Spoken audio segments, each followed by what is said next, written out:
Welcome to our session entitled Preserving Ugandan Heritage Through Social Media. I am Professor Mary Lee Morby of York University and its Institute for Research on Learning Technologies. Let me introduce you to our presentation.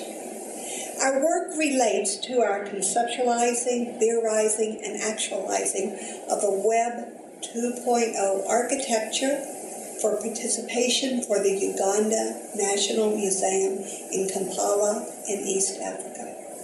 First, Maureen Sanoga of Kampala and a PhD candidate in the Faculty of Education at York University will give the background of the project development. Following Maureen, I will speak to the theoretical framing and methodologies shaping our work. Dr. Dennis York, a newly completing PhD faculty in our Faculty of Education, will elaborate about the social media technologies we use to build a virtual communal architecture of participation for the Uganda National Museum. Mary Pat O'Mara, who you are not seeing, our project videographer and recently completing a master's degree in our faculty, is behind the camera. Maureen. Thank you. The idea of developing a website for the Ugandan Museum was initiated in September 2007 when I was taking a graduate course, Representation and Visual Culture, with Professor Mary Lee Morby at York University in Canada. In her paper titled Killing a Culture Software, Corporate Partnership with a Russian Museum, Morby writes, and I quote, "Thus far, the study includes State Hermitage Museum in St. Petersburg, Russia, and the French Louvre Museum in Paris, with plans to add to the project a national museum located in the continent of Africa." End of quote. The last statement prompted my humble request to have the project in my home country, Uganda. My internet search for the Uganda Museum yielded no results, and this was indication that the website was non-existent. Located along Kira Road in Kampala, Uganda, the Uganda Museum was founded in 1908. It is the first and oldest museum in East Africa.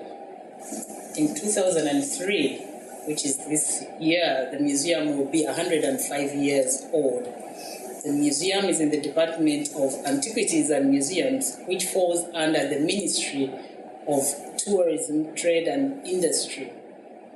According to the Uganda National Culture Policy prepared in 2006 by the Ministry of Gender, Labour and Social Development, the department does the following: collect and showcase items of cultural interest, undertake research and documentation of cultural fields, identify, document, gazette and present sites and monuments, conserve and store cultural objects, and carry out educational outreach programs on cultural heritage to schools and communities. Our project is designed to fulfill some of the above functions. Outside the Uganda Museum was a heritage site with unique architectural structures that house artifacts of significance and meaning and are connected to the specific ethnic groups. These aspects, which are structures and objects, have not been or cannot be inside the museum because of cultural reasons best known to those who embrace them in a sense of belonging and allegiance to cultural leaders, and in this case, their chiefs and kings. Given that our communication is rooted in oral tradition, and due to the fact that those important information about our heritage are aging, there is need to capture this information now or we lose it. Little has been documented in terms of cultural uses of the heritage structures and artifacts therein. In the wake of the 2012 Kasubi Tombs arson, there is urgent need to have a backup of what still remains intact. The rationale for introducing Web 2.0 technologies provides a way to record and make available this information in as much detail as possible using applications which Dennis will be talking to later on. This project will enable us build a research base as online sources for the following: accessible primary data, wider dissemination of archaeological knowledge, better publication of a wider range of archaeological data, reuse of existing content, and greater and more meaningful audience engagement.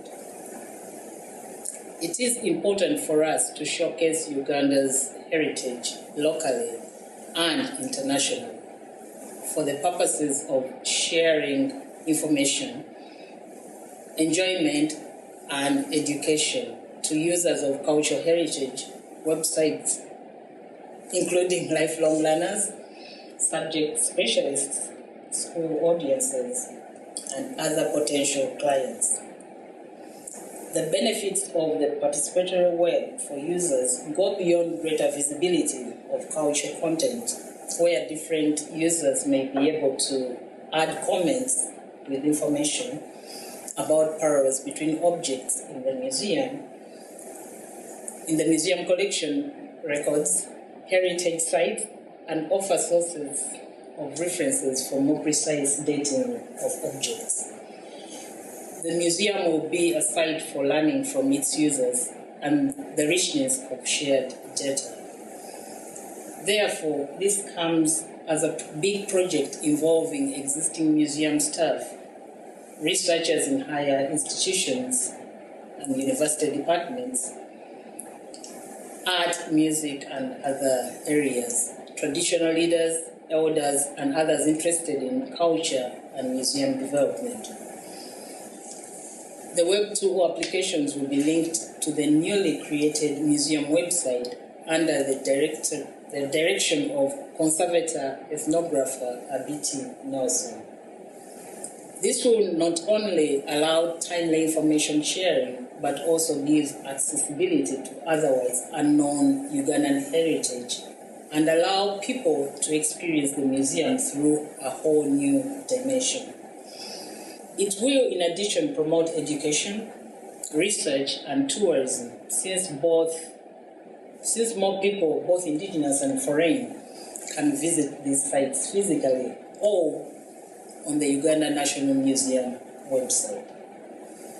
The suggested sites include Kasubi Tombs, located in a Kampala suburb, Nyero rock paintings in the east, in Teso region, Busoga Kingdom in the east, Karamoja indigenous people and their art, Toro Kingdom in the west, Ankole Kingdom in the west, and the sites our York University-based research team, working with Nelson, are suggesting to capture and illuminate through Web 2.0 technologies. These sites are accessible and the people are hospitable. Therefore, we do not envisage any challenge in terms of information sharing and recording. This will result in oral recordings and videos as well. Most sites have tour guides who also double as managers and storytellers, whom possibly could be interviewed to elaborate oral tradition and history. In the light of the suggested Web 2.0 project, the following will be done. Dr. Mary Lee Mubi of York University will travel to Kampala possibly in August 2013, and with the possibility of bringing with her a professional videographer, Mary Part, to capture the heritage sites, exterior and interior, and record local stories about the sites.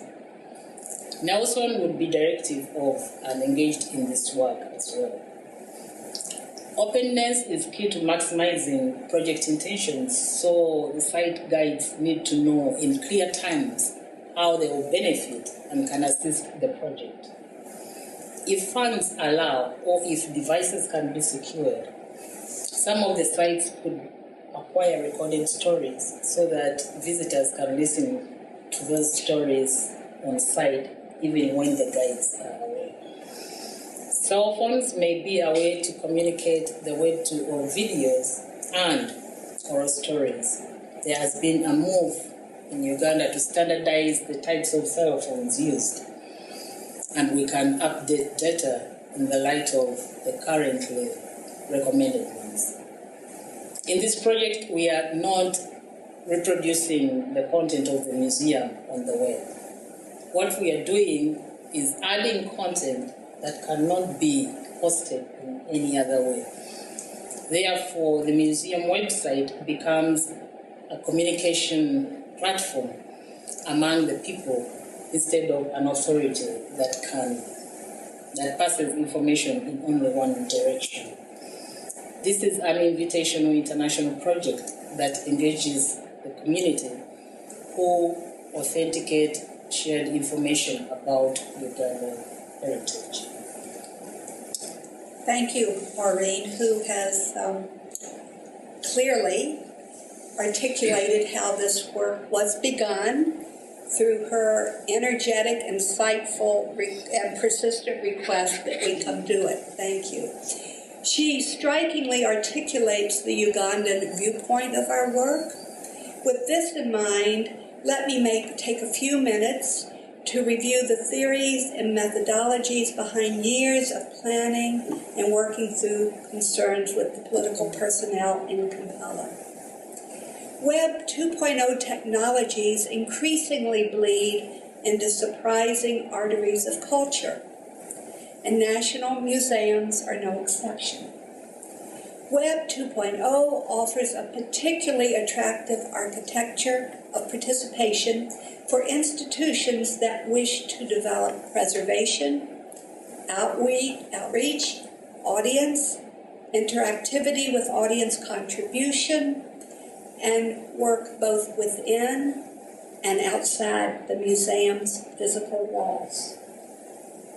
Our project's focus on historic heritage sites hopes to capture sites that may be lost over time, as well as oral stories about those sites from older people who have lived most of their lives in the influence and the shadow of the sites.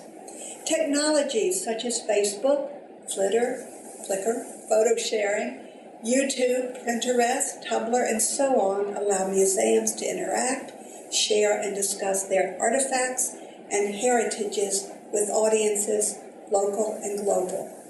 These technologies enable as well a unique educational opportunity employing e-electronic, m-mobile, and social media learning offerings.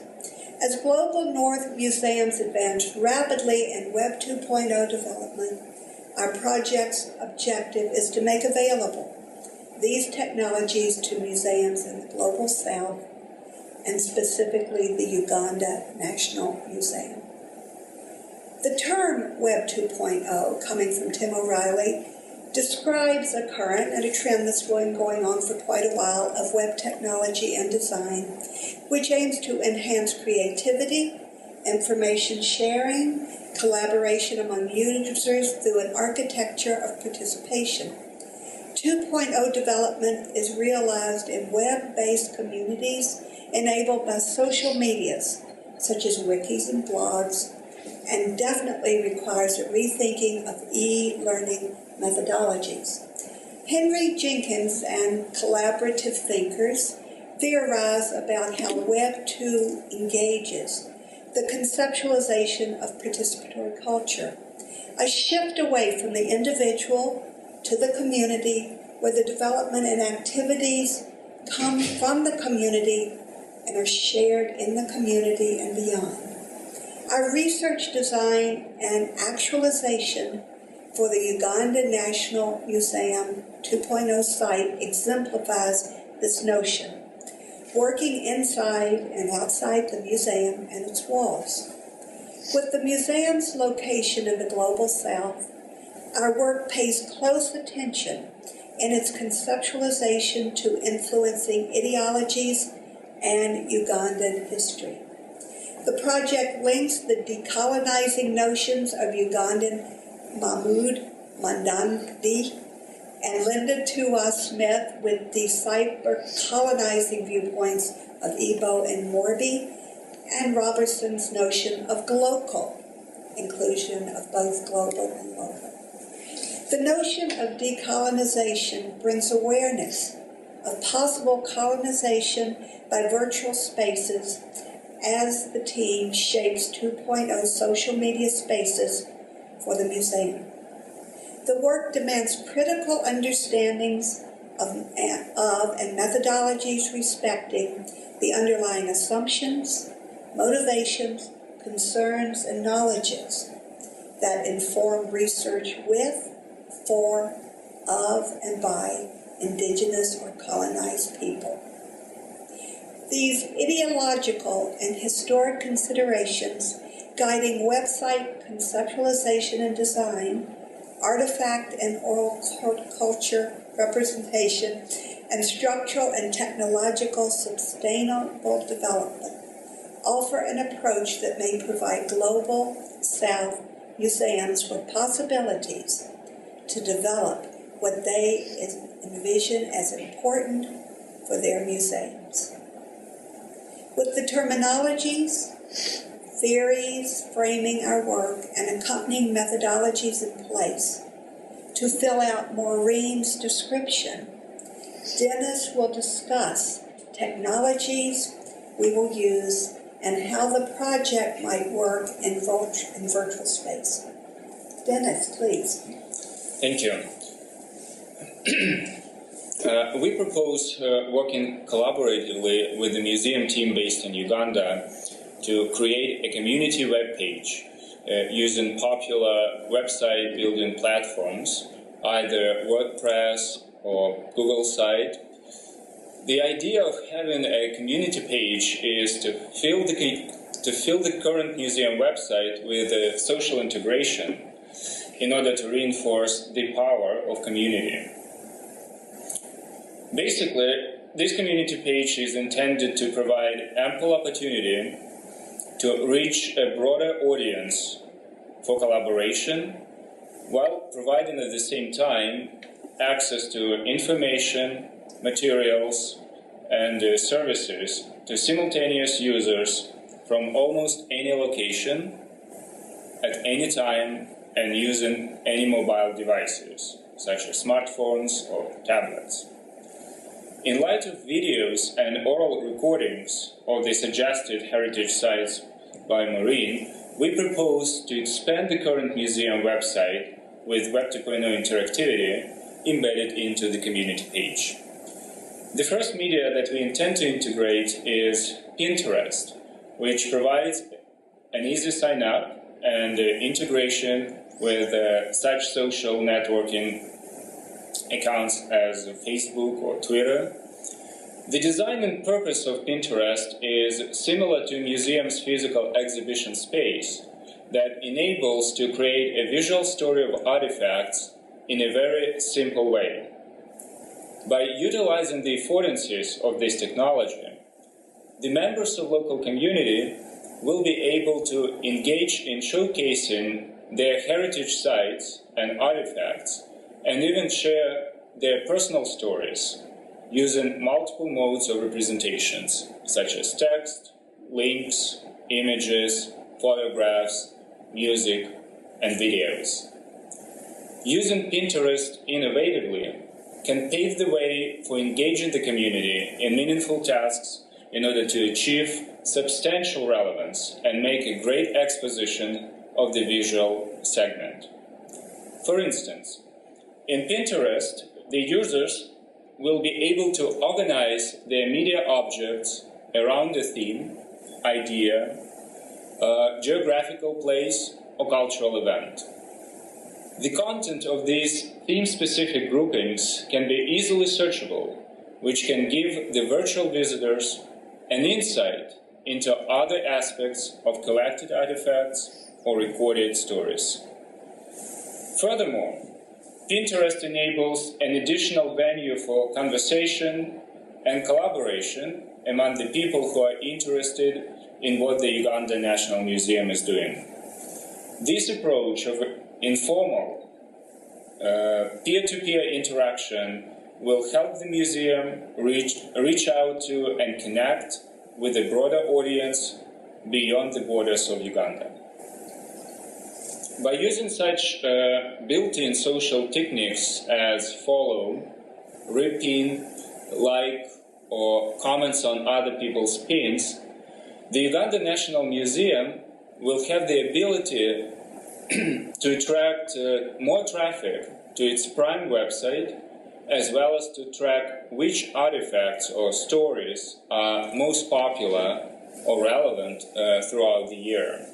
The next technology incorporated in our architecture is Tumblr. This is a similar service to Pinterest that allows documenting a story about architectural structures or artifacts in a blog format. That being said, the focus of this media is placed more on a story about the image or video. In our view, the blog format, as a representation of individual voice and community connection, will provide virtual users with a space for reflection, for communicating their thoughts to others, and for exploring multiple viewpoints on culture and its formation in different regions of Uganda. The next technology in our framework is Instagram, which is a photo sharing service. Instagram allows individuals taking pictures of architectural buildings or cultural activities with a mobile phone and transforming them into a professionally looking photograph through easy built-in filtering. Then these images can be shared instantly on multiple social platforms such as Pinterest, Tumblr, Facebook, Twitter, and other content sharing platforms. Our next technology is Foursquare, which allows individuals to explore and share the location where they have been with others via social networks. Foursquare makes it possible for the museum to list itself on its service, and then it allows to get noticed either by visitors or other museums worldwide and establish a connection with them. In addition, visitors are able to leave their comments about their experiences with the museum and its exposition. In Foursquare, the Uganda National Museum will be given an opportunity to engage members of local communities in Uganda in a range of participatory activities. For instance, people can identify heritage sites by creating dedicated pages in the Foursquare application. They can document stories about these sites and their artifacts using a built-in commentary function. And finally, users can link these created pages in the Foursquare of the heritage site to the museum Foursquare page. And the last technology incorporated in our proposed framework is Delicious, which is a great media for regional areas with slow internet connectivity. This social bookmarking technology is considered optional in case if the heritage sites have their own websites and online publications regarding their artifacts and expositions. By utilizing the affordances of this technology, the Uganda National Museum will be given an opportunity to keep up with current developments at the heritage sites and present aggregated links to their resources on the museum's Prime website. In addition to the development of Web 2.0 architecture of participation for the Uganda National Museum, our research team think out a communication strategy to spread out the word about the community page and its activity through social networks such as Facebook, Twitter, and Google+. Thank you very much, Dennis, and thank you, Maureen, again. As Maureen mentioned, this work will be done in Uganda